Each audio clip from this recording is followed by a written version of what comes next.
Hello मेरे प्यारे बच्चों, तो कैसे हैं आप लोग। आई होप कि आप सभी बढ़िया होंगे और सीयूटी की तैयारी बहुत बढ़िया से कर रहे होंगे।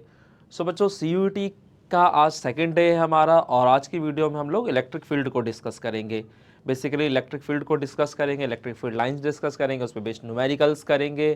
ठीक है, तो बढ़िया से पढ़िए और जितना ज़्यादा हो सके न्यूमेरिकल्स कीजिए खुद से। सो बच्चों, मैं हूं Deepak Yadav, director of extra mind tutorials. स्वागत करता हूं आपके अपने YouTube channel extra mind tutorials में। सो बच्चों, आज का वीडियो स्टार्ट करते हैं।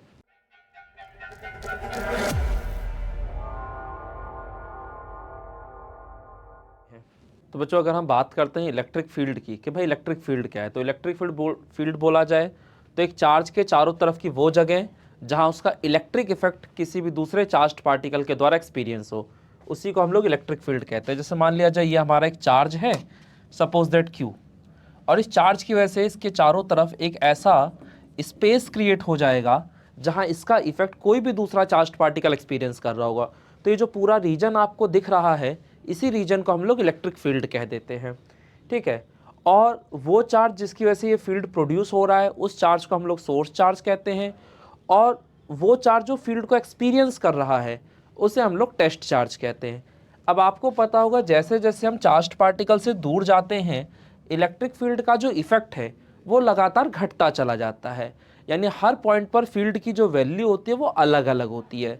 तो किसी भी पॉइंट पर फील्ड की क्या वैल्यू है, ये कैसे पता किया जाए। तो जैसे मान लेते हैं ये हमारा चार्ज पार्टिकल है और यहाँ से आर डिस्टेंस पर कोई हमारा पॉइंट है P, और मुझे देखना है कि यहाँ पर फील्ड की क्या वैल्यू है। तो यहाँ पर हमें बेसिकली एक पॉजिटिव टेस्ट चार्ज ला के रख देना होता है और देखना होता है कि वो चार्ज कितना फोर्स एक्सपीरियंस करेगा। तो एक यूनिट पॉजिटिव चार्ज किसी पॉइंट पर जितना ज़्यादा फोर्स एक्सपीरियंस करता है, इट मीन्स वहाँ फील्ड की वैल्यू उतनी ही ज़्यादा है। ठीक है, अब मुझे बताओ, अगर आपके पास दोनों चार्जेस हैं, उनके बीच का डिस्टेंस है, तो क्या आप उनके बीच लगने वाला फोर्स नहीं निकाल सकते? निकल जाएगा, बहुत ईजिली निकलेगा कूलाम्स लॉ की मदद से। तो कूलाम्स लॉ क्या कहता था आपसे कि F is equal to K Q not बटे में आर स्क्वायर। तो ये तो हमने फोर्स निकाल दिया। अब बात अगर फील्ड की कर दी जाए, तो इलेक्ट्रिक फील्ड मैंने क्या बोला था कि किसी भी पॉइंट पर अगर आपको फील्ड देखना है तो वहाँ पर एक पॉजिटिव टेस्ट चार्ज लाकर रख दीजिए और देखिए वो कितना फोर्स एक्सपीरियंस कर रहा है, यानी कि force experienced per unit positive charge. तो force experienced per unit positive charge, तो इसके लिए हमें क्या करना पड़ेगा, तो पूरे फोर्स को पूरे चार्ज से डिवाइड कर दो, अपने आप आपको फोर्स पर यूनिट चार्ज मिल जाएगा और उसी को हम लोग फील्ड इंटेंसिटी कहते हैं। अब देखो F की वैल्यू तो मैं ऑलरेडी निकाल चुका हूँ। तो F का वैल्यू क्या था हमारा, तो के क्यू नॉट बटे में आर स्क्वायर, और इसे हमें क्यू नॉट से डिवाइड करना है। तो क्यू नॉट से क्यू नॉट कटेगा तो यहाँ पे फील्ड का वैल्यू क्या आ जाएगा, तो वो आ जाएगा के क्यू बटे में आर स्क्वायर। तो ये हमारा इलेक्ट्रिक फील्ड का यहाँ से फॉर्मूला तैयार हो गया। तो आप देखेंगे कि आपके पास फील्ड के दो फॉर्मूले आ चुके हैं। एक फॉर्मूला तो ये है E is equal to F upon Q naught. ये फॉर्मूला तब है जब आपको फोर्स दे रखा और चार्ज पता हो। बट अगर कभी आपको चार्ज दे दिया जाए और बोला जाए कि यहाँ से आर डिस्टेंस में बताओ फील्ड का क्या वैल्यू होगा, तो वहाँ पे आपका ये वाला फॉर्मूला काम करेगा। तो ये दोनों ही फॉर्मूले आपको ध्यान रखने हैं। सो बात समझ में आती है। तो अभी मैंने आपसे डिस्कस किया कि भाई फील्ड क्या होता है, उसके बाद मैंने बताया कि भाई हर पॉइंट पर फील्ड की वैल्यू अलग अलग होती है। तो किसी भी पॉइंट पर फील्ड की वैल्यू क्या होगी, उसको बताने के लिए हमारे पास एक टर्म था जिसे हम लोग इलेक्ट्रिक फील्ड इंटेंसिटी के नाम से जानते थे। और इलेक्ट्रिक फील्ड इंटेंसिटी का पता कैसे चलता था, तो force experienced bye a unit positive charge. एक यूनिट पॉजिटिव चार्ज कितना फोर्स एक्सपीरियंस करता है किसी पॉइंट पे, उससे आपको फील्ड की वैल्यू पता चल जाती है।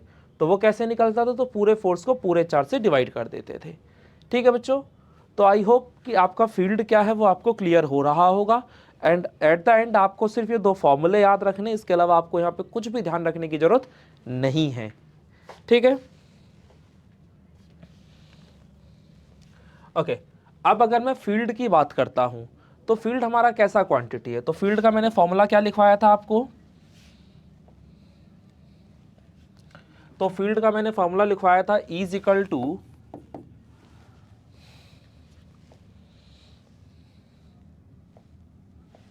तो फील्ड का मैंने आपको फॉर्मूला लिखवाया था E = F अपॉन में Q0।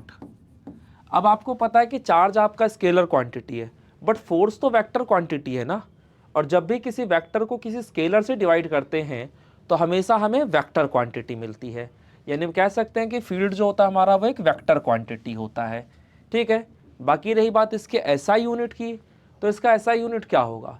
तो फोर्स का एसआई यूनिट होता है न्यूटन और चार्ज का होता है कूलाम्ब, तो ये आ जाएगा न्यूटन पर कूलाम्ब। तो यहाँ से आपका एसआई यूनिट आ गया न्यूटन पर कूलाम्ब।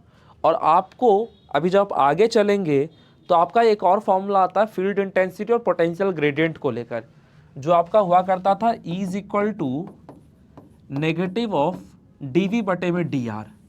तो यहाँ पे dV बाई dr का मतलब rate of change of potential with distance, यानी ऊपर जो लिखा है वो पोटेंशियल और जो नीचे लिखा है वो डिस्टेंस है। और पोटेंशियल का ऐसा यूनिट आपको पता है वोल्ट होता था, और डिस्टेंस का ऐसा यूनिट मीटर होता है। तो यही जब मीटर ऊपर जाएगा तो वोल्ट पर मीटर आ जाएगा, तो यहाँ से इसकी दूसरी यूनिट आ जाती है।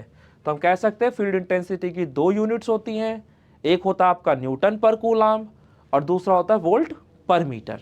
ठीक है, अब यहाँ पे अगर डायरेक्शन की बात कर दी जाए, क्योंकि फील्ड अगर एक वेक्टर क्वांटिटी तो इसका डायरेक्शन तो होगा, तो इसका डायरेक्शन क्या होगा? तो इसका डायरेक्शन वही होगा जो एक यूनिट पॉजिटिव चार्ज के लिए फोर्स का डायरेक्शन होगा। क्योंकि देखो E = F अपॉन में Q0, फील्ड भी आपका वेक्टर क्वांटिटी है और फोर्स भी वेक्टर क्वांटिटी है। ठीक है, और इन दोनों वेक्टर्स के बीच यहाँ कोई साइन नहीं, इसका मतलब प्लस का साइन है। तो जब भी किन्हीं दो वेक्टर्स के बीच प्लस का साइन हो, इसका मतलब दोनों का डायरेक्शन सेम है। यानी हम कह सकते हैं कि अगर मेरा चार्ज पॉजिटिव है तो जो डायरेक्शन फोर्स का होगा वही डायरेक्शन फील्ड का होगा। बट अगर आप नेगेटिव चार्ज ले लो तो जैसे आप नेगेटिव का चार्ज लोगे यहाँ एक माइनस का साइन आ जाएगा, यानी उस वक्त हम क्या कहेंगे कि फील्ड की जो डायरेक्शन होगी वो फोर्स के अपोजिट होगी। यानी अगर आपका जो टेस्ट चार्ज है वो पॉजिटिव है, टेस्ट चार्ज का मतलब वो चार्ज जो फील्ड को एक्सपीरियंस कर रहा है उसी को हम टेस्ट चार्ज कहते हैं। तो अगर आपका टेस्ट चार्ज पॉजिटिव का है तो जो डायरेक्शन फोर्स का वही डायरेक्शन फील्ड का, और अगर आपका चार्ज नेगेटिव का है तो जो डायरेक्शन फोर्स का होगा उसका जस्ट अपोजिट डायरेक्शन फील्ड का होगा। ठीक है बच्चों, तो ये आपको ध्यान रखना है। तो हमने फिलहाल फील्ड को लेकर कुछ बातें डिस्कस की, अब इसके बाद देखते हैं आगे।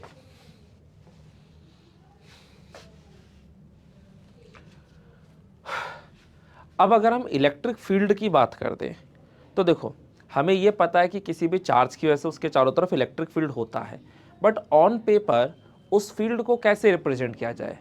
तो ऑन पेपर उस फील्ड को रिप्रेजेंट करने के लिए बेसिकली हमें कुछ इमेजिनरी लाइंस का सहारा लेना पड़ता है जो असल में एग्जिस्ट नहीं करती, लेकिन जो वो रिप्रेजेंट करती हैं वो रियलिटी है। यानी असल में ऐसा है कुछ भी नहीं, लेकिन उससे जो इन्फॉर्मेशन मिलता है वो बिल्कुल सही है।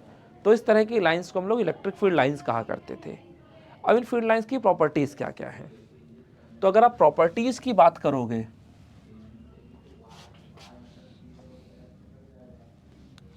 अगर आप प्रॉपर्टीज़ की बात करते हैं तो इसमें जो आपका पहला प्रॉपर्टी है वो क्या कह रहा है कि electric field lines are discontinuous lines.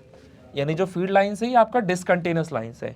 ये प्रॉपर्टीज़ बेसिकली मैं इसलिए पढ़ा रहा हूँ क्योंकि कई बार थ्योरेटिकल क्वेश्चन भी सीयूटी एग्जाम में पूछे जाते हैं, और थ्योरेटिकल क्वेश्चन ऑब्वियसली यहीं से बनेंगे। ठीक है ना, तो ये कुछ पॉइंट्स ध्यान रखना है। हालांकि 12th में आप लोगों ने पढ़ा है और मैं उम्मीद करता हूँ कि आपने बहुत अच्छे से पढ़ा है, तो ये सब चीज़ें पता होंगी, लेकिन हाँ फिर भी हम आपको ब्रशअप करवा रहे हैं चीज़ों को। तो इलेक्ट्रिक फील्ड लाइंस है डिसकंटिन्यूअस लाइंस। तो डिसकंटिन्यूअस लाइंस का मतलब ये नहीं है कि लाइन बीच में से टूटी हुई होगी। डिसकंटिन्यूअस लाइन का सिर्फ इतना सा मतलब है कि जो आपका फील्ड लाइन है वो पॉजिटिव चार्ज से स्टार्ट करके और नेगेटिव चार्ज पे ख़त्म हो जाएगा। ठीक है, जैसे अगर आपका एक पॉजिटिव और एक नेगेटिव चार्ज है तो आपको पता है कि electric field lines positive charge से निकलती है और नेगेटिव पे जाके ख़त्म हो जाती है, तो ये डिसकंटिन्यू हो गई। जबकि अगर आप मैग्नेटिक फील्ड लाइंस की अगर बात कर लो तो आपको पता है कि मैग्नेट के अंदर दो पोल्स हुआ करते थे, नॉर्थ और साउथ, और मैग्नेटिक फील्ड लाइंस नॉर्थ से निकलती थी और साउथ में एंटर करती थी। तो ये तो हो गया आउटसाइड द मैग्नेट। बट अगर इनसाइड द मैग्नेट देखा जाए तो फील्ड लाइन की जो डायरेक्शन थी वो साउथ से नॉर्थ की तरफ थी। तो ये जो मैग्नेटिक फील्ड लाइंस है ये आपकी कंटिन्यूअस लाइंस है। क्यों? क्योंकि ये मैग्नेट के अंदर भी हैं और बाहर भी हैं। जबकि आपका जो इलेक्ट्रिक फील्ड लाइंस है वो कंटिन्यूअस नहीं है, वो डिसकंटिन्यूअस है। क्यों? क्योंकि ये पॉजिटिव से शुरू होके और नेगेटिव पे जाके ख़त्म हो जा रहा है। तो डिसकंटिन्यूस का मतलब बात समझ में आ रहा है, ठीक है। इसका ये मतलब बिल्कुल भी नहीं कि फील्ड लाइन बीच बीच में टूटी हुई होगी, ठीक है। तो ये पहला पॉइंट है आपका। अच्छा, दूसरा पॉइंट क्या कह रहा है कि अगर ये जो इलेक्ट्रिक फील्ड लाइन है, जिसे हम लोग इलेक्ट्रिक लाइन्स ऑफ फोर्स के नाम से भी जानते हैं, उस पर अगर मैं टेंजेंट ड्रॉ कर दूं तो वो टेंजेंट उस पॉइंट पर फील्ड की डायरेक्शन को बताता है, ठीक है। जैसे अगर हम कोई भी इलेक्ट्रिक फील्ड लाइन ड्रॉ करना चाहें तो आपको पता है फील्ड लाइन जो होता है वो कैसा भी हो सकता है, स्ट्रेट भी हो सकता है, कर्व्ड भी हो सकता है, कोई दिक्कत नहीं उसमें।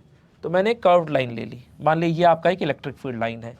अब मैं इस पॉइंट पर, ये पॉइंट सपोज दैट ए है, और मैं इस पॉइंट पर देखना चाहता हूँ कि फील्ड की डायरेक्शन क्या है। तो सिंपली मुझे क्या करना चाहिए, यहाँ पर एक टेंजेंट ड्रॉ कर देना चाहिए, और इस पॉइंट पर टेंजेंट का जो डायरेक्शन होगा वही फील्ड का डायरेक्शन होगा। सेम ऐसे ही अगर मुझे किसी और पॉइंट पर देखना है कि भाई फील्ड का क्या डायरेक्शन है, तो मुझे उस पॉइंट पे भी सिंपली एक टेंजेंट ड्रॉ कर देना चाहिए, और वो जो टेंजेंट है वो पॉइंट बी पर फील्ड की डायरेक्शन को बता देगा। तो ये आपका सेकंड प्रॉपर्टी हो गया कि भाई अगर टेंजेंट ड्रॉ करोगे फील्ड लाइन पे तो वह हमेशा डायरेक्शन को बताएगा किसी भी पॉइंट पे, ठीक है। अच्छा, अब इसमें जो तीसरी प्रॉपर्टी है वो काफ़ी इंपॉर्टेंट है, ठीक है। तीसरी प्रॉपर्टी क्या कहती है कि two electric field lines can not intersect each other, यानी हमारी जो दो इलेक्ट्रिक फील्ड लाइंस हैं वो कभी भी एक दूसरे को इंटरसेक्ट नहीं कर सकती। क्यों नहीं कर सकती? क्योंकि at the point of intersection we can draw two tangents which is practically not possible. देखो, मान लीजिए ये आपका एक इलेक्ट्रिक फील्ड लाइन है और ये आपका दूसरा इलेक्ट्रिक फील्ड लाइन है, और दोनों फील्ड लाइन किसी पॉइंट P पर एक दूसरे को कट करते हैं। तो अगर आप यहाँ टेंजेंट ड्रॉ करोगे तो सोचो एक टेंजेंट तो आप इस वाली फील्ड लाइन के अलॉन्ग ड्रॉ कर लोगे और एक टेंजेंट आप इस वाली फील्ड लाइन के अलॉन्ग ड्रॉ कर दोगे। तो किसी भी पॉइंट पे अगर ये दो टेंजेंट आ गए, इसका मतलब इस पॉइंट पर फील्ड की दो डायरेक्शंस हैं। क्या एक समय पर किसी की भी दो डायरेक्शन संभव है? प्रैक्टिकली पॉसिबल है? नहीं। इसका मतलब कभी भी दो इलेक्ट्रिक फील्ड लाइंस एक दूसरे को इंटरसेक्ट नहीं कर सकते। ये वाला क्वेश्चन आपका सीबीएसई पॉइंट ऑफ व्यू पे बहुत ज़्यादा इंपॉर्टेंट है। सीबीएसई में बहुत बार क्वेश्चन यहाँ से पूछा जाता है कि दो इलेक्ट्रिक फील्ड लाइंस एक दूसरे को इंटरसेक्ट क्यों नहीं कर सकती, क्योंकि at the point of intersection we can draw two tangents which is practically not possible. अच्छा, इसमें ये हो गया आपका। अब इसके बाद अगर हम इसमें अगला पॉइंट देखना चाहें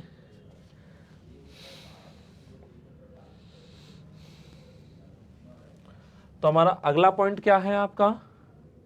तो अगला पॉइंट है the two electric lines of force are always normal to the plane of the conductor, यानी कि जो आपकी इलेक्ट्रिक फील्ड लाइंस हैं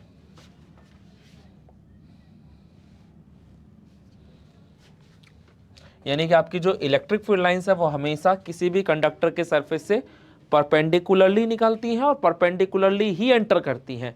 तो इस चीज़ को याद रखिएगा। अगर आप मान लीजिए एक पॉजिटिव चार्ज कंसिडर कर रहे हो तो इससे जो फील्ड लाइंस निकलेंगी वो हमेशा इसके सरफेस के परपेंडिकुलर ही होंगी, ठीक है। और अगर कोई फील्ड लाइन एंटर कर रहा है, जैसे मान लीजिए आपका एक नेगेटिव चार्ज है और इसमें आपको इलेक्ट्रिक फील्ड लाइंस दिखानी, तो ध्यान रखिएगा जितनी भी आपकी फील्ड लाइंस होंगी वो सभी के सभी इसके सरफेस के परपेंडिकुलर होना चाहिए। तो ये आपकी एक प्रॉपर्टी हो गई, ठीक है। ये प्रॉपर्टी सिर्फ इसलिए कराई जा रही है जिससे कि आपसे क्वेश्चंस आए अगर थ्योरेटिकल तो कम से कम जवाब दे सको, ठीक है। अब इसके बाद क्या कह रहा है, एक क्वेश्चन है हमारा और कह रहा है कि electric field lines provide detailed information about. तो इलेक्ट्रिक फील्ड लाइन से जो हमारे को डिटेल्ड इन्फॉर्मेशन लिखती है वो किस चीज़ के बारे में मिलती है?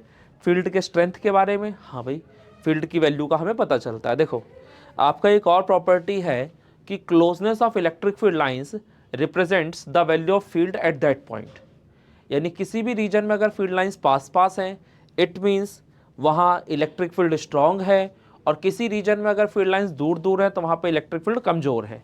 जैसे अगर मैं कुछ फील्ड लाइंस ड्रॉ करना चाहूँ और मान लें मैंने ऐसे फील्ड लाइंस कुछ ड्रॉ कर दी, ठीक है। तो यहाँ से मैं अगर कहता हूँ कि ये मान लो एक पॉइंट P है और यहाँ पे आपका एक पॉइंट Q है, और पूछ लिया जाए कि बताओ फील्ड की वैल्यू कहाँ पे ज़्यादा होगी, तो ऑब्वियसली पॉइंट P पे ज़्यादा होगी। क्यों? क्योंकि यहाँ पे फील्ड लाइंस पास पास है, यानी क्लोजनेस ऑफ फील्ड लाइन जो है वो फील्ड की वैल्यू को रिप्रेजेंट करते हैं। तो ऑब्वियसली आपके फील्ड के स्ट्रेंथ की बात पता चलती है आपको फील्ड लाइन से। सेकंड, डायरेक्शन तो पता चल ही रहा है डायरेक्शन टेंजेंट के थ्रू।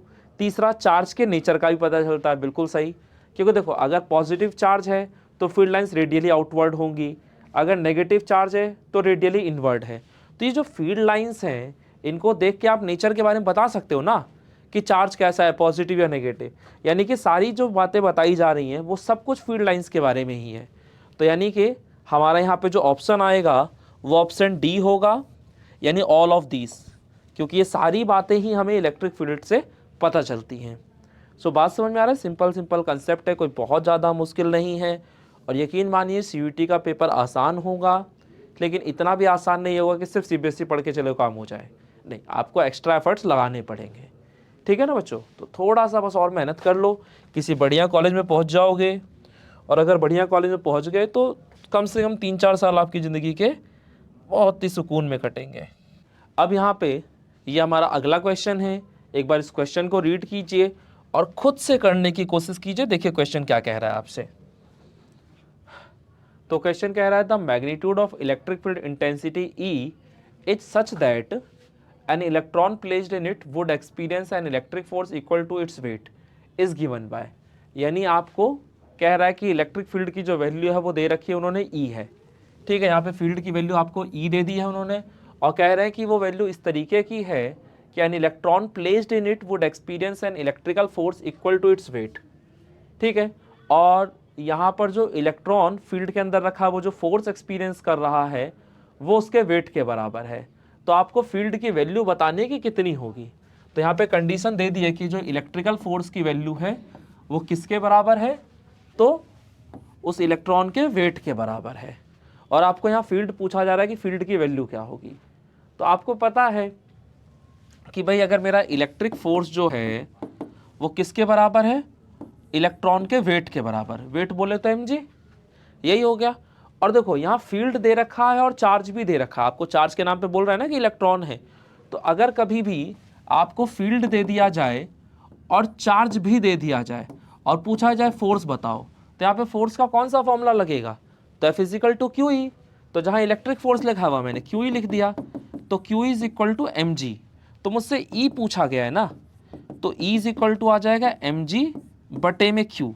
और आपको पता है यहाँ चार्ज के नाम पे आपके पास इलेक्ट्रॉन है, तो इलेक्ट्रॉन पे जो चार्ज होता है उसे मैं ई से रिप्रेजेंट क्या करता था, स्मॉल ई से।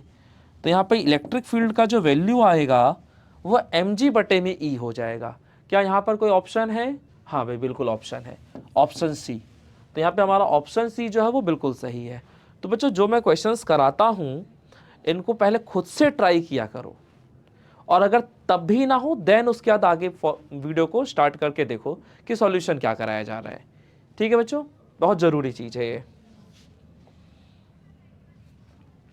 ओके, अब इसके बाद अगला क्वेश्चन अगर हम इसमें देखना चाहें तो अगला क्वेश्चन जो है वो थ्योरेटिकल है, कह रहा है फोर्स पर unit charge is known as. तो फोर्स पर यूनिट चार्ज हम किसे कहते हैं?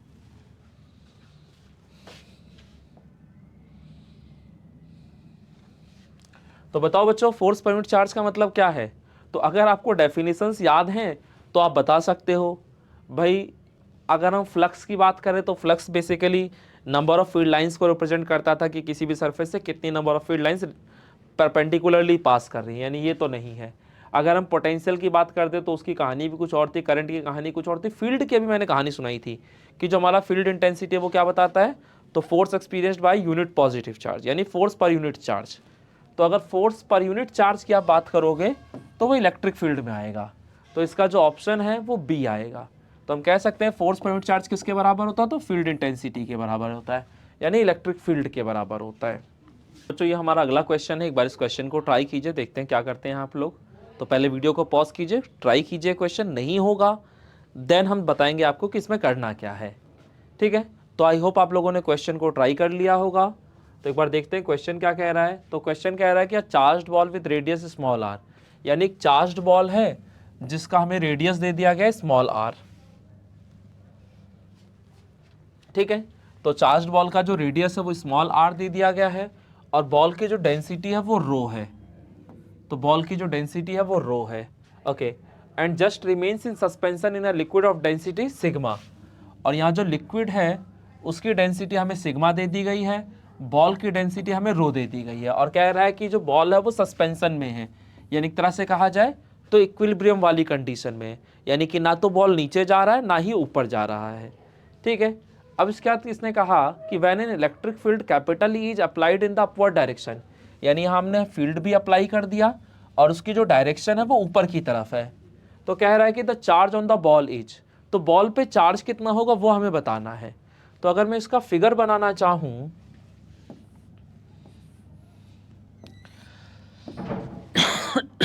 मैं कह रहा हूं कि मान लिया कंटेनर है और इसके अंदर लिक्विड भरा हुआ है और इसके अंदर ये मेरी बॉल है, तो आपको पता है इस बॉल का अपना जो वेट होगा वो नीचे की तरफ लग रहा होगा, और कोई भी बॉडी को अगर आप लिक्विड में डालते हो तो उस पर हमेशा ऊपर की तरफ एक फोर्स लगता है जिसे हम लोग अपथ्रस्ट या फिर बायंट फोर्स कहा करते थे, तो वो इस बॉल पे भी लगेगा। तो इस बॉल पे ऊपर की तरफ एक फोर्स लगेगा जिसे हम अपथ्रस्ट कहेंगे, और अपथ्रस्ट हमेशा डिस्प्लेस्ड लिक्विड के वेट के बराबर होता है। ये आपको पता होना चाहिए, नहीं पता तो अब पता कर लो, यानी अब याद कर लो कम से कम, ठीक है। तो ये जो अपथ्रस्ट लग रहा होगा ये डिस्प्लेस्ड लिक्विड के वेट के बराबर होगा। ओके, नॉर्मल कंडीशन में यही दो फोर्स काम करते, बट यहाँ पर उसने एक चीज़ और ऐड कर दी कि भाई फील्ड लगा दिया है और फील्ड भी ऊपर की तरफ है। ओके, तो यहाँ पर आपका एक इलेक्ट्रिक फील्ड है जिसकी डायरेक्शन ऊपर की तरफ है। अब सोचो अगर ये एक चार्ज्ड बॉडी है और ये फील्ड के अंदर आ गया तो उस फील्ड की वजह से फोर्स एक्सपीरियंस करेगा, और वो फोर्स किधर लगेगा तो भाई ऊपर की तरफ लगेगा। तो ये आपका इलेक्ट्रिक फोर्स का डायरेक्शन आ गया, तो Fe। तो यहाँ पर बेसिकली आपके तीन फोर्सेस काम कर रहे हैं, जिसमें दो फोर्स आपका ऊपर की तरफ है और एक फोर्स आपका नीचे की तरफ है, और आपको कह रखा है कि आपका जो बॉल है वो सस्पेंशन में यानी इक्विलिब्रियम में है, यानी कि इस पर नेट फोर्स 0 है। और अगर इस पर नेट फोर्स 0 इसका मतलब total upward force should be equal to total downward force. तो हम यहाँ पे कह सकते हैं कि हमारा U प्लस F जो होगा वो mg के बराबर होगा, और U बोले तो अपथ्रस्ट।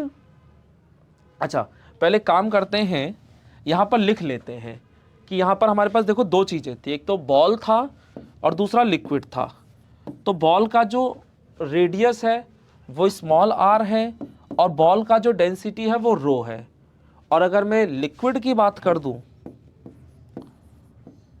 तो लिक्विड का जो डेंसिटी है वो हमें सिग्मा दे दिया है, और कह रहा है कि यहाँ पर एक फील्ड है जो कि ऊपर की तरफ लग रहा है, ठीक है, फील्ड आपका ऊपर की तरफ लग रहा है, और चार्ज मुझसे पूछा है कि भाई चार्ज क्या होगा। तो हम कहेंगे as the ball is in equilibrium, as the ball is in equilibrium.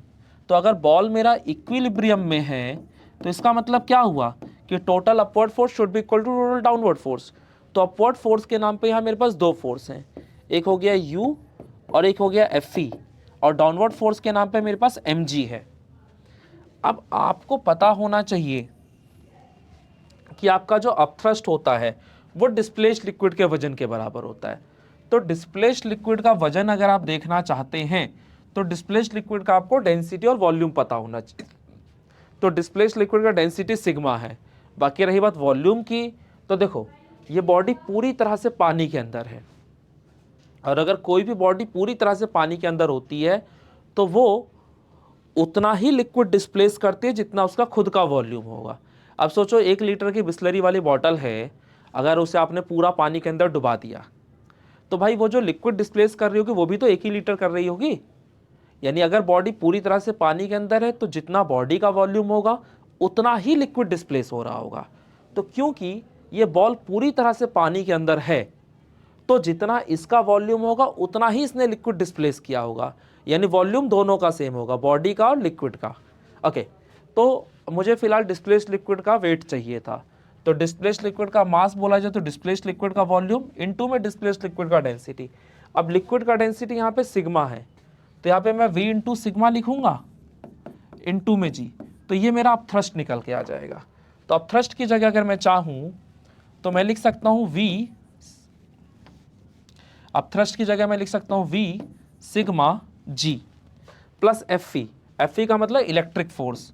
तो इलेक्ट्रिक फोर्स किसके बराबर होगा, तो QE के बराबर होगा, इज इक्वल टू mg बोले तो बॉडी का वेट। तो बॉडी का वेट अगर आपको चाहिए यानी बॉडी का मास, तो क्या इस पूरे क्वेश्चन में कहीं मास गिवन है, नहीं, लेकिन हाँ डेंसिटी जरूर गिवन है। तो जब भी मास पूछा जाए और डेंसिटी दे रखा हो तो वहाँ पे एक ही फॉर्मूला काम करता है, density equal to mass upon volume वाला। तो फटाफट उस फॉर्मूले को लगा लो। तो mass is equal to density into volume. तो बॉडी का मुझे मास चाहिए यानी बॉडी का डेंसिटी, तो बॉडी का डेंसिटी आपका, बॉडी मतलब बॉल, बॉल का डेंसिटी हो गया रो, तो बॉल का डेंसिटी इनटू में बॉल का वॉल्यूम इनटू में जी, ये आ गया आपका। अब देखो आपको क्यू चाहिए, क्यू की वैल्यू चाहिए, तो इस पूरे को उधर भेज देते हैं। तो यहाँ से Q E is equal to आ जाएगा आपका रो वी जी, मतलब माइनस का वी सिग्मा जी। अब आपको जो कॉमन दिखता है सब बाहर निकाल दो, तो वी जी तो कॉमन है, बाहर निकल गया, यहाँ जाएगा रो माइनस का सिग्मा। अब वी का मतलब वॉल्यूम, तो बॉडी का जो वॉल्यूम है वो कैसा है, यानी बॉडी का शेप कैसा है, स्फेरिकल। और एक स्फीयर के वॉल्यूम का फॉर्मूला बचपन में पढ़ लिया था आपने, और फॉर्मूला क्या था, तो 4/3 पाई आर क्यूब। तो जहाँ v लिखा हुआ है वहाँ अगर मैं चाहूँ तो 4/3 पाई आर क्यूब लिख सकता हूँ इनटू में g, और यहाँ आ जाएगा, यहाँ पे आ जाएगा रो माइनस का सिग्मा। ठीक है, तो ये हो गया क्यू ई। मुझे तो क्यू ई नहीं, मुझे तो सिर्फ क्यू चाहिए ना, तो भाई अगर सिर्फ क्यू चाहिए तो ई को नीचे भेज दो। तो यहाँ पे क्यू इज इक्वल टू आ जाएगा 4/3 पाई आर क्यूब जी, और यहाँ पे आपका रो माइनस का सिग्मा, और ई को मैंने नीचे भेज दिया, यानी बटे में यहाँ पे ई आ जाएगा। तो ये मेरे चार्ज का फॉर्मूला तैयार हो गया। एक बार चेक करो क्या ये फॉर्मूला किसी ऑप्शन में आपको नज़र आ रहा है। तो 4/3 पाई आर क्यूब जी, और ये मतलब दो ही ऐसे हैं जिसमें मुझे कुछ दिख रहा है काम का, तो मेरे ख्याल से ये वाला फॉर्मूला आपका काम कर जाएगा, 4/3 pi R cube rho minus sigma into G बटे में। हाँ, तो यहाँ पे जो आपका सही आंसर आएगा वो ऑप्शन बी है, तो option B is the right answer. तो जितने लोगों का ऑप्शन बी आया उन सभी को मुबारक हमारी तरफ से, ठीक है। ओके, और ठीक है, इसके आगे भी क्वेश्चंस आएंगे, देखते हैं आगे क्या करते हैं आप लोग। इसमें अगला क्वेश्चन जो है इसको एक बार पढ़िए, देखिए क्वेश्चन क्या कह रहा है आपसे, ठीक है। अगर आपसे हो जाता है तो बहुत अच्छी बात है, नहीं होता तो हम तो हैं ही खैर यहाँ पे। तो ठीक है, वीडियो को पॉज करके आपने क्वेश्चन कर लिया होगा, मैं उम्मीद करता हूँ आपसे। क्या कह रहे हो सर, हम कुछ नहीं करते, जो करना आप ही कर लो। कोई बात नहीं भाई, हम ही कर लेंगे, लेकिन CUT के एग्जाम में जाकर तुम कर लेना कम से कम। तो क्वेश्चन क्या कह रहा है कि 2 point charges plus 16Q and minus 4Q are located at x is equal to 0 and x is equal to L। यानी यहाँ पे मेरे पास 2 पॉइंट चार्जेस हैं, एक चार्ज पे जो वैल्यू प्लस का 16Q है और दूसरे चार्ज पर जो वैल्यू माइनस का 4Q है, और ये कहाँ कहाँ रखे हुए हैं, तो x इज इक्वल टू 0 और x is equal to L पे। ओके, तो हमने बेसिकली ये सपोज दैट हमारा x एक्सिस है, तो ये हो गया x एक्सिस का ओरिजिन, ठीक है। तो एक चार्ज पार्टिकल तो आपका ओरिजिन पे ही रखा है, तो जो ओरिजिन पे रखा है वो 16Q है, ठीक है। और हमारा जो दूसरा चार्ज पार्टिकल रखा है वो x is equal to L पे रखा है। तो मान लेता हूँ कि यहाँ पर x की वैल्यू L के बराबर है, तो यहाँ पे मेरा जो दूसरा चार्ज रखा है वो माइनस का 4Q है। अच्छा, इसके बाद इसने क्या कहा, the location of the point on the x axis at which the resultant electric field due to these charges is 0।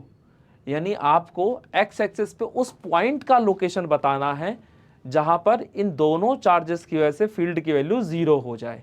Okay, इन दोनों की वजह से फील्ड का वैल्यू 0 होना चाहिए किसी पॉइंट पर, वो पॉइंट कहाँ लाई करेगा वो आपको बताना है।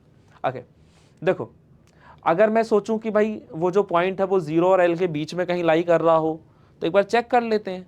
आपको पता है किसी भी पॉइंट पे फील्ड का वैल्यू निकालना तो क्या करना होता है, वहाँ पर सिंपली एक पॉजिटिव टेस्ट चार्ज ला के रख दो और देख लो वो कितना फोर्स एक्सपीरियंस करता है। जितना वो फोर्स एक्सपीरियंस करेगा उतना ही वहाँ फील्ड होगा। तो अगर मान लिया मैं यहाँ पर कोई भी चार्ज रख देता, एक पॉजिटिव टेस्ट चार्ज, तो जरा बताना ये पॉजिटिव वाला क्या करता, इस पॉजिटिव को इधर धकेल रहा होता और ये नेगेटिव वाला उसे अपनी तरफ खींच रहा होता। तो यहाँ तो दोनों फील्ड का डायरेक्शन सेम हो गया ना, और दोनों फील्ड का डायरेक्शन यानी दोनों फोर्स का डायरेक्शन सेम।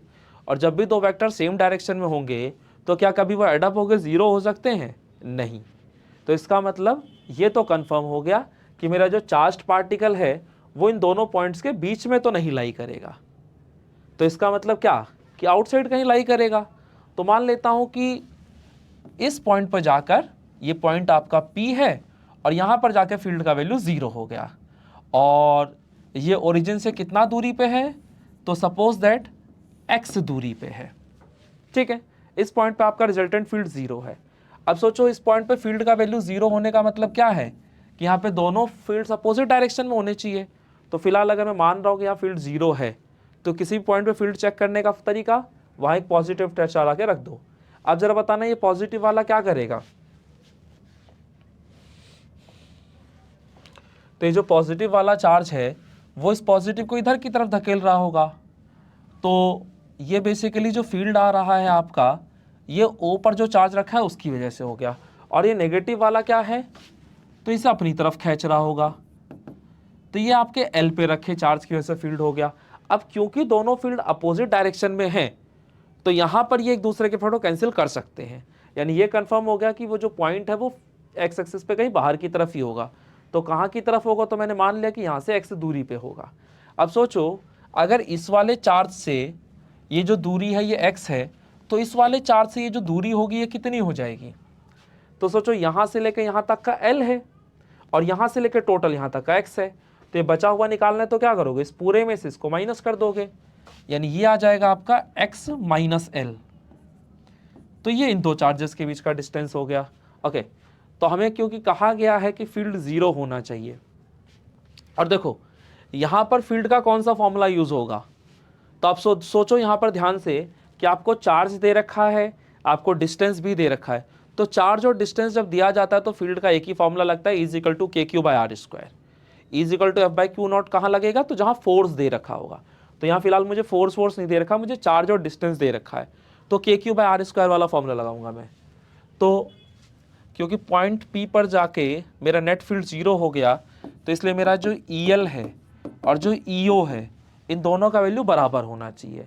अब ओ पर जो चार्ज रखा है उसकी वजह से अगर आप पॉइंट पी पे फील्ड देखना चाह रहे हैं तो वो क्या होगा, तो के क्यू, क्यू का मतलब हो गया 16 क्यू, तो के क्यू बटे में आर स्क्वायर, आर बोले तो एक्स, तो ये आ गया, ठीक है।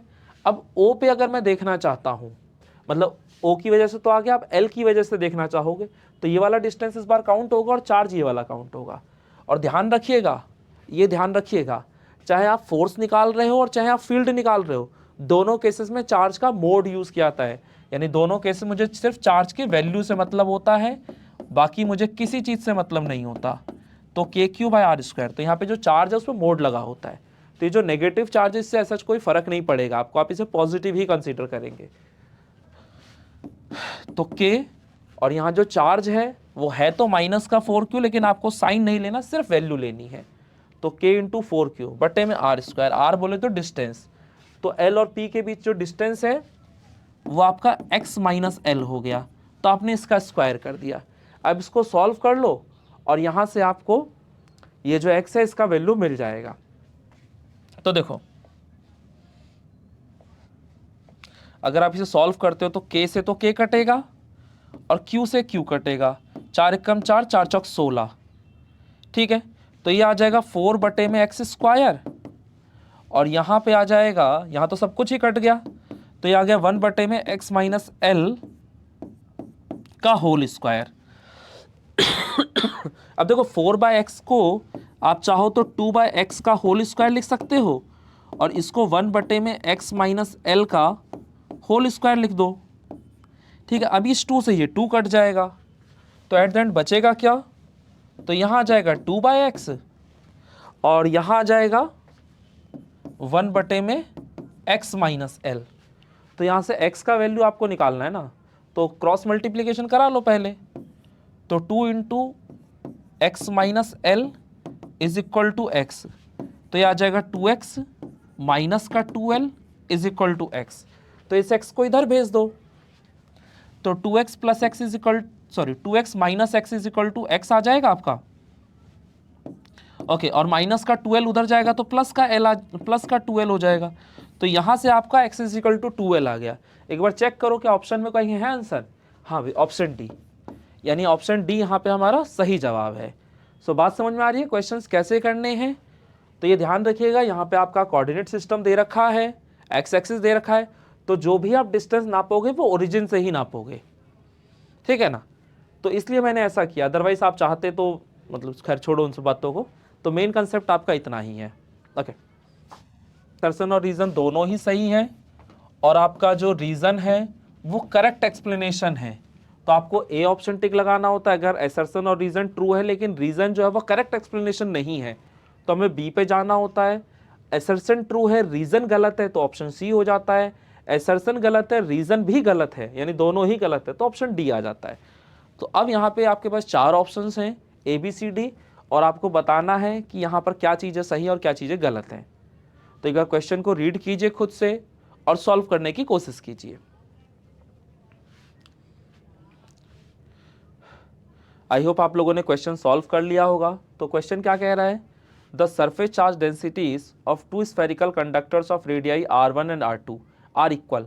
यानी यहाँ पे जो सरफेस चार्ज डेंसिटी है वो दोनों स्फेरिकल कंडक्टर्स का बराबर है।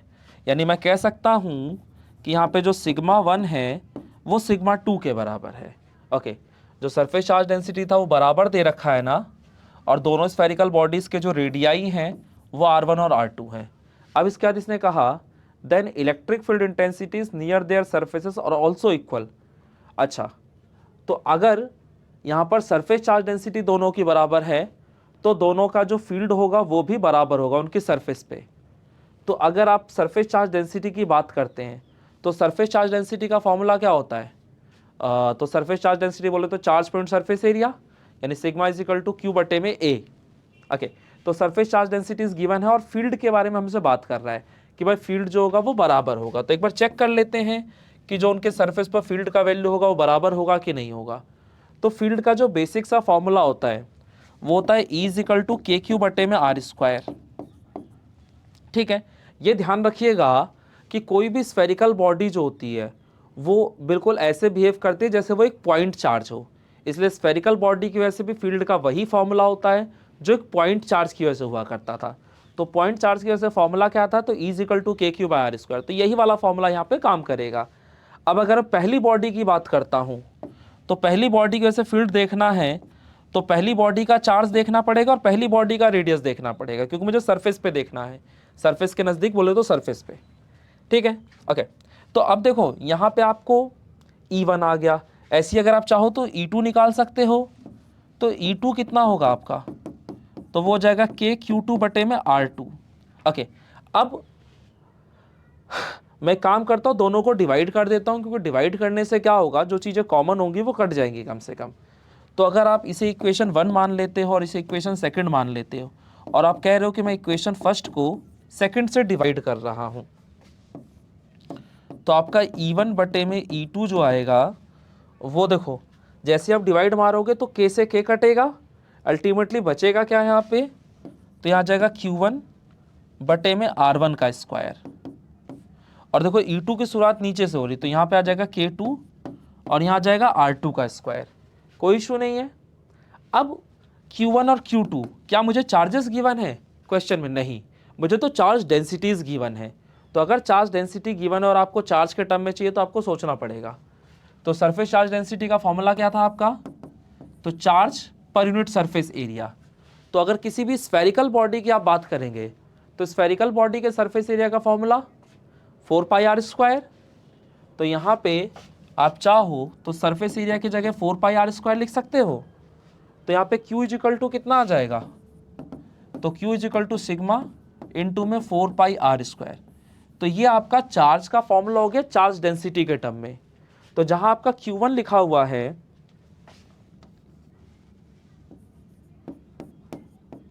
ठीक है, जहां आपका Q1 लिखा है वहां पे हम क्या लिख सकते हैं, सिग्मा 1 इंटू में 4 पाई R1 का स्क्वायर बटे में R1 का स्क्वायर इंटू में, अब बात करते हैं R2 का स्क्वायर। तो ये तो खैर मुझे पता था, Q2 को भी सेम ऐसे ही लिख दूंगा तो आ जाएगा सिग्मा 2 इंटू में 4 पाई R2 का स्क्वायर।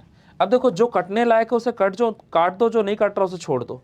तो देखो R1 के स्क्वायर से अगर बात करता हूं तो यहाँ R1 के स्क्वायर से R1 का स्क्वायर चला गया, ये R2 के स्क्वायर से R2 का स्क्वायर चला गया, और ये 4 पाई से ये 4 पाई चला गया। तो एट द एंड बचा क्या, तो यहाँ पे बचा है आपका E1 बटे में E2। Is equal to sigma 1 बटे में सिग्मा 2। तो सिग्मा 1 बटे में सिग्मा 2। और देखो क्वेश्चन ने आपको पहले ही दे रखा है कि चार्ज डेंसिटीज दोनों की बराबर है, यानी सिग्मा 1 और सिग्मा 2 दोनों ही बराबर है। तो इन दोनों को मैं मान लेता हूँ कि सिग्मा के बराबर, ये मैंने लेट कर लिया। भाई सिग्मा 1 सिग्मा 2 दोनों बराबर तो किसी ना किसी के तो बराबर होंगे। तो सिग्मा 1 भी सिग्मा के बराबर और सिग्मा 2 भी सिग्मा, तो ये सिग्मा से सिग्मा कट गया। तो यहाँ से E1 बटे E2 इज इक्वल टू 1 आ गया। तो E2 को अगर आप इधर भेज दोगे तो यहाँ से E1 is equal to E2 आ जाएगा। तो यहाँ से अपने को समझ में आ गया कि अगर कोई भी दो स्फेरिकल बॉडीज हैं और उनकी चार्ज डेंसिटीज बराबर है, भले ही उनके साइज अलग अलग हो, कोई मैटर नहीं करता, लेकिन जो फील्ड की वैल्यू आएगी वो दोनों के सरफेसेस के करीब बराबर ही रहेगी। ठीक है, तो एसर्शन जो है वो तो बिल्कुल सही कह रहा है कि भाई सरफेस चार्ज डेंसिटी अगर दो कंडक्टर्स की बराबर है तो उनके सरफेस के नज़दीक उनका जो इलेक्ट्रिक फील्ड होगा वो भी बराबर होगा। हमने चेक कर लिया कि हाँ भी बराबर आ रहा है। ओके, एसर्शन सही है, ये कंफर्म हो गया। रीज़न देख लेते हैं। रीज़न जो है वो surface charge density equal to charge point surface area, reason भी ठीक है, लेकिन क्या ये रीज़न है इसका? तो नहीं, ये रीज़न नहीं है। तो हम कह सकते हैं कि एसर्शन भी ठीक है, रीज़न भी ठीक है, लेकिन ये जो रीज़न है ये करेक्ट एक्सप्लेनेशन नहीं है। तो अगर ये करेक्ट एक्सप्लेनेशन नहीं है तो यहाँ पे ऑप्शन बी बैठेगा आपका। तो इस बार जो आएगा वो ऑप्शन बी आएगा, क्योंकि देखो एसर्शन और रीज़न दोनों ही सही है, but reason is not the correct explanation of assertion. ठीक है, तो यहाँ पर इसका जो सही जवाब है वो आपका ऑप्शन बी है। क्लियर हो गया फंडा? तो ये आपका एक क्वेश्चन हो गया। इसके बाद एक और क्वेश्चन देखते हैं इसी पे बेस्ड हम लोग। तो बच्चों ये आपका दूसरा क्वेश्चन है, एक बार इस क्वेश्चन को भी ट्राई कीजिए, देखते हैं क्या करते हैं आप लोग। तो आई होप आप लोगों ने क्वेश्चन ट्राई कर लिया होगा, और आप में से बहुत सारे बच्चे हमारे ऐसे हैं जिन्होंने कर भी दिया होगा। क्या कह रहे हो कि सर हम इतने भी अच्छे नहीं हैं? ठीक है, मुझे पता है तुम्हारे बारे में, फिर भी तारीफ़ करनी पड़ती है कभी कभी, कोई बात नहीं। ठीक है, आप अच्छे हैं। ओके, सो ये क्वेश्चन देख लेते हैं एक बार। क्वेश्चन क्या कह रहा था हमसे? तो क्वेश्चन कह रहा है कि if a proton and electron are placed in same uniform field, यानी कि प्रोटॉन और इलेक्ट्रॉन है हमारे पास और दोनों के दोनों सेम फील्ड में रखे हैं। फील्ड जो है वो दोनों के लिए सेम है। ओके, तो यानी यहाँ पे जो मेरा इलेक्ट्रिक फील्ड है वो दोनों के लिए सेम है। ओके, कह रहा है दे एक्सपीरियंस डिफरेंट एक्सेलरेशन, तो उनके लिए जो एक्सेलरेशन होगा वो डिफरेंट होगा। ठीक है, एक बार चेक कर लेते हैं कि क्या अगर दोनों सेम फील्ड में रखे हो तो उनके लिए एक्सेलरेशन सेम होता है कि डिफरेंट होता है। तो देखो यहाँ पे चार्ज जो है आपका वो दोनों के लिए डिफरेंट है, क्योंकि भाई इलेक्ट्रॉन का चार्ज अलग होगा, प्रोटॉन का चार्ज अलग होगा। अलग मतलब नेचर वाइज अलग होंगे। ठीक है, तो चार्ज दोनों का अलग अलग है, फील्ड दोनों के लिए सेम है। आपको एक्सेलरेशन चेक करना है। तो आपको पता है कोई भी चार्ज पार्टिकल का फील्ड में रखा हो तो फोर्स एक्सपीरियंस करता है, और फोर्स होता है फिजिकल टू QE। ठीक है, और आपको ये भी पता है कि किसी भी चार्ज पार्टिकल पे अगर फोर्स लग रहा है तो ऑब्वियसली एक्सेलरेशन हो रहा होगा। और कहाँ से होगा? तो क्लास 11th से होगा। क्लास 11th में आपको पढ़ाया गया था फिजिकल टू M में। तो जहाँ फोर्स लिखा वहाँ आप मास इंटू एक्सेलरेशन लिख सकते हैं। तो M is equal to QE, तो A इज इक्वल टू क्या आ जाएगा? तो QE बटे में M। तो मुझे समझ में आ गया कि मेरा जो एक्सेलरेशन होता है एक तो चार्ज पे डिपेंड करता है, दूसरा फील्ड पे, और तीसरा मास पे। क्या चार्ज दोनों का सेम है? नहीं, चार्ज डिफरेंट है। ओके, फील्ड सेम है, मास अलग है, यानी सिर्फ फील्ड ही सेम है, बाकी दोनों चीज़ें अलग अलग है। तो अगर चार्ज और मास दोनों अलग अलग है तो ऑब्वियसली एक्सेलरेशन भी दोनों का अलग अलग आएगा। तो इसने जो बात कही है वो बिल्कुल सही है कि भाई यहाँ जो एक्सेलरेशन होगा वो दोनों के लिए ही डिफरेंट होगा। तो मेरा एसर्शन तो ठीक है। एक बार रीज़न चेक कर लेते हैं कि रीज़न ठीक है कि नहीं है। तो रीज़न क्या कह रहा है कि electric force on a test charge is independent of its mass, यानी जो फोर्स होता है वो मास पे डिपेंड नहीं करता। तो फोर्स मास पे डिपेंड करता है नहीं करता वो चेक कर लेते हैं। तो आपको पता है ना फिजिकल टू QE, हमसे तो फोर्स की बात कर रहा है। तो फोर्स जो है वो सिर्फ चार्ज और फील्ड पे डिपेंड करता है। फोर्स का मास से कोई लेना देना नहीं है, वो सिर्फ चार्ज और फील्ड पे डिपेंड करता है। हाँ, अगर उसने मुझसे एक्सेलरेशन पूछा होता तो जरूर मैं कह सकता था कि भाई मेरा एक्सेलरेशन जो वो मास पे डिपेंड करता है, लेकिन फोर्स मास पे डिपेंड नहीं करता। यानी इसका जो रीज़न है वो भी सही है, लेकिन क्या इस रीज़न के आधार पे आप इसको एक्सप्लेन कर पा रहे हैं? नहीं। यानी कि एसर्शन ठीक है, रीज़न ठीक है, बट रीज़न जो है वो करेक्ट एक्सप्लेनेशन नहीं है। और अगर करेक्ट एक्सप्लेनेशन नहीं है तो यहाँ पे आपका कौन सा ऑप्शन बनेगा?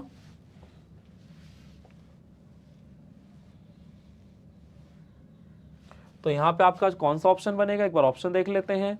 तो अगर एसर्शन और रीजन सही है but reason is not the correct explanation,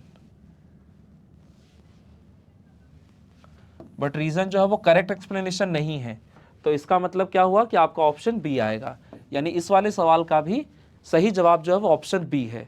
तो फिलहाल आज की वीडियो में हम लोगों ने इलेक्ट्रिक फील्ड पर बेस्ड काफ़ी सारे क्वेश्चंस कवर किए हैं और बहुत सारे क्वेश्चंस आपको खुद से कवर करने हैं। ठीक है बच्चों, क्योंकि जितने ज़्यादा न्यूमेरिकल्स आप करोगे आपके CUET में सक्सेस होने के चांसेस उतने ही ज़्यादा बढ़ जाएंगे। तो 2-4 बढ़िया बढ़िया किताबें खरीद लो, खाली बैठे हो कुछ काम नहीं है तुम पे तो कम से कम न्यूमेरिकल लगा डालो, कंसेप्ट सीखो। कंसेप्ट बहुत ज़्यादा नहीं सीखना है तुमने, बस ब्रशअप करना है जो आपने किया पढ़ा था क्लास 12th में। ठीक है, उसके बाद उस पर न्यूमेरिकल्स करो जितने ज़्यादा संभव हो आपसे। ठीक है, और हाँ एक और ज़रूरी काम, अगर चैनल सब्सक्राइब नहीं किया तो सब्सक्राइब जरूर कर लो। ठीक है बच्चों, ओके। तो फिलहाल आज की वीडियो में इतने ही। नेक्स्ट वीडियो में हम मिलेंगे फ्लक्स के साथ और हम लोग फ्लक्स को डिस्कस करेंगे, फ्लक्स बेस्ड क्वेश्चंस करेंगे और ऑब्वियसली यहाँ से क्वेश्चंस आते हैं आपके एग्जाम में। ठीक है ना, इंपॉर्टेंट टॉपिक है। तो कृपया चैनल को सब्सक्राइब करें और बेल वाला जो बटन होता है वो ज़रूर दबा दें जिससे नोटिफिकेशन आप तक पहुँचती रहे। ठीक है बच्चों, फिलहाल अपना ध्यान रखिए, खूब मन लगा कर पढ़िए और अच्छे अच्छे सपने बुनिए अपने कॉलेज को लेकर। ठीक है, और सपने देखोगे तो मेहनत तो करनी पड़ेगी। ठीक है बच्चों, बाकी हम लोग मिलते हैं नेक्स्ट वीडियो में। ओके बच्चों, बाय।